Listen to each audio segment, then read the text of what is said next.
सा बिठाई माई अंगना लिपाई, ना उनके बोलाई दहनी चौक पुराई।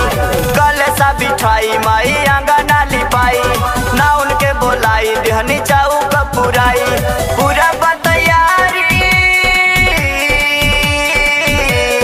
पूरा बतैयारी का बदरस दिखाओगी, आओगी आओगी।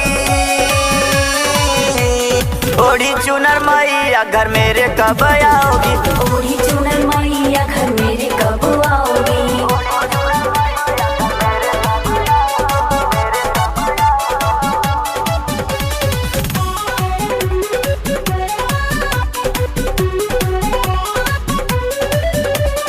ओढ़ी चुनर मैया घर मेरे कब आओगी, ओढ़ी चुनर मैया घर मेरे कब आओगी। दरअसल व्याकुल बाटे माई मोरा मनावा, देखे दरसनावा जुड़ाई दो नया नवा।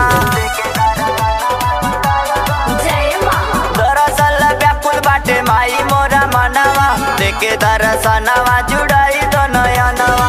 लागल पंडाल तोहर साजल दरबार हो, और जी बेटा के माई सुनीला पुकारे हो। गिरा बसरन में, जय माँ। गिरा बसरन कब बेटा को उठाओगी, आओगी आओगी। जय माँ। ओढ़ी चुनर मैया घर मेरे कब आओगी, ओढ़ी चुनर मैया घर मेरे कब आओगी।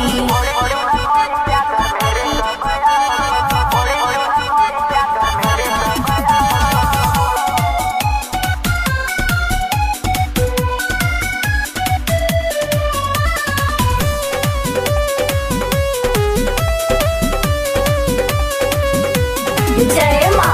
करे चोरी कहे बिरजू तो हंसे रजिया, आखिर कब फिर रबू तू दया के नजरिया।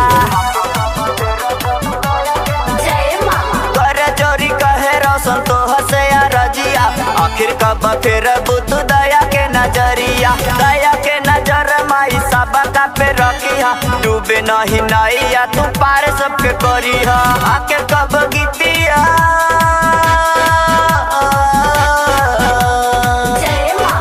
आके कब गीतिया राइफल से गवाओगी, आओगी आओगी।